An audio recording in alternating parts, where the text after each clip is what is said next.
Your man, your plan.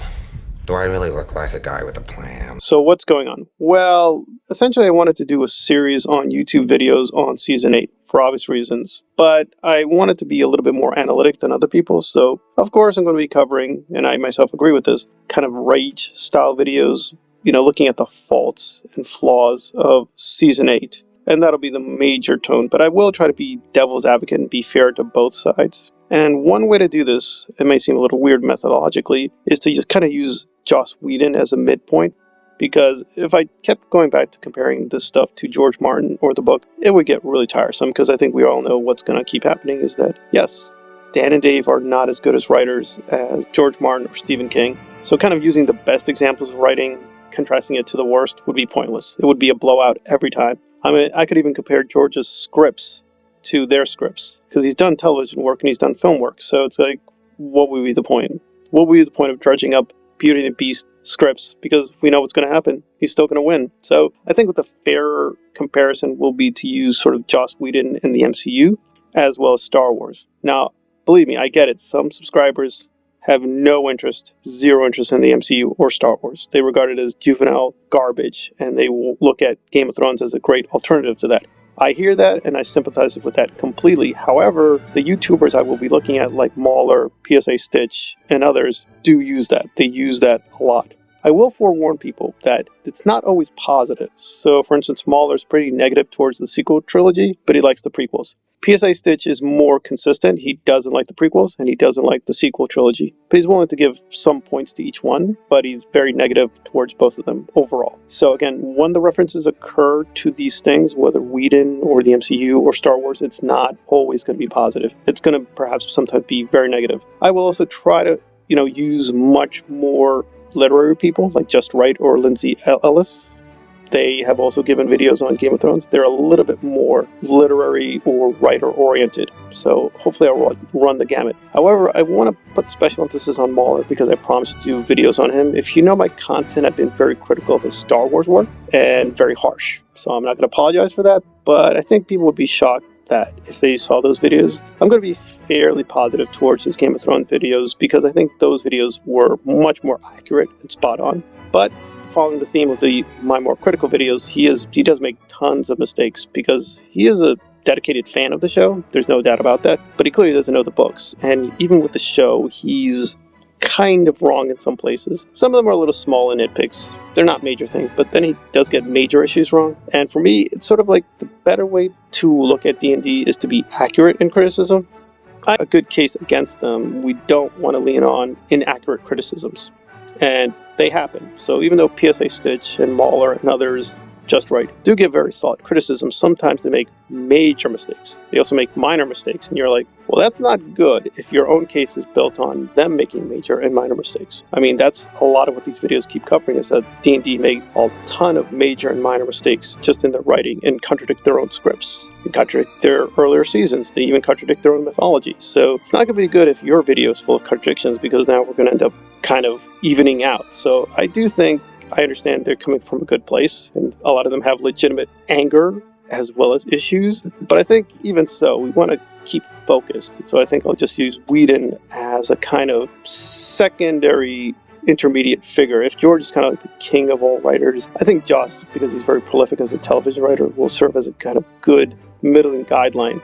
And not necessarily positively, because even though I'm a big admirer of his work with Angel and Firefly, I do think he has done a lot of weak work, not just recently, but even with Buffy. He's also done, of course, questionable things behind the scenes, which unfortunately has a very eerie parallel to Game of Thrones. And on top of this, despite people might think, well, you're just doing clickbait, there actually is a Buffy connection, which many people might not be aware of. But yeah, some writers who worked for him ended up working for Game of Thrones. So despite what people think, there actually is a connection to the Whedonverse. I wish there wasn't, because I'm a big fan of the Whedonverse, but yes, in a weird way, the Whedonverse helped create Game of Thrones. And I'm unfortunately going to have to say, sadly report, I don't think they improved it by very much. They may have not been worse than D&D, but they didn't really help the series at all. So essentially, this is kind of an announcement video about where the content will go. But again, I'm going to put a special emphasis on Mauler because his videos are very, very long. So there's going to be a kind of playlist just for his stuff exclusively because his videos are just huge. So going through them thoroughly and giving them a fair shot is going to require a lot of time and effort. But with the other ones, they will also have their own playlists, but they're going to be somewhat shorter. They even be mixed with other playlists because they're more focused and thematic. Like Lindsay Ellis has done videos, but they're sort of like an hour each, and they cover basically most of the issues of the entire season. But Mauler has done big videos on each episode. He's only done technically 3 videos, but they're very, very long, and they cover really only half the season, but you can easily gather together what he thinks of the whole. He didn't like it, which is, I think, pretty obvious, but I want to be really precise, both when they go right and go wrong. So, and again, despite my own political preferences and my own biases, I'm not going to give any favoritism to any of the YouTubers. So Just Right is more on the left. I'm probably more aligned with his politics, but where Sage does not make a good argument, I'm not going to give him any brownie points. I'm not going to, say, well, that was a kind of good idea, even if it didn't make any sense.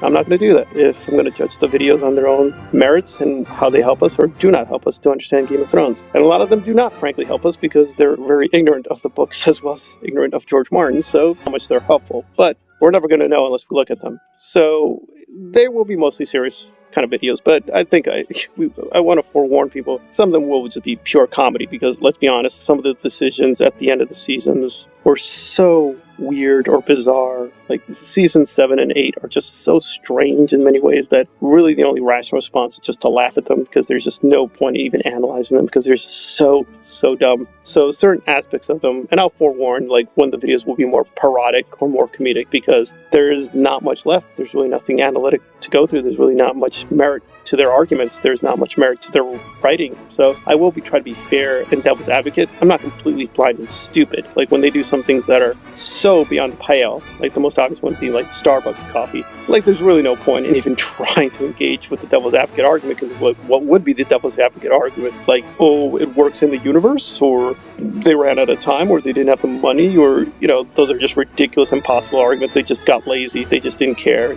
It's like they were too busy getting drunk or having drugs or putting on a costume and doing a cameo, and you're like, okay, that's fine. I understand that. But given that people literally waited for years for these episodes, I think that confers a bigger responsibility to get this out and get it correct. I mean, they did have the time and they did have the money, but they wanted to do other things and their minds were preoccupied with other projects. So it is what it is. So it's not going to be a blowout. We're not going to just bash them to bash them. I'm going to give them a fair shot. And I think giving a contrasting case with Whedon will give them a fair shot because he's had a mixed record. Sometimes his writing is on average very great, but his MCU work is I think more average. I'm also not going to just mockingly say they just need to get a couple of MCU writers and directors and that would have cured everything. That would be nonsensical. Like literally some of the directors for the MCU came from Game of Thrones. So, there's no saints here. There's no perfect, ideal, utopian solution. We're just dealing with pretty bad writers. And there, yes, were better writers available, but I don't know if these problems came from the much earlier seasons,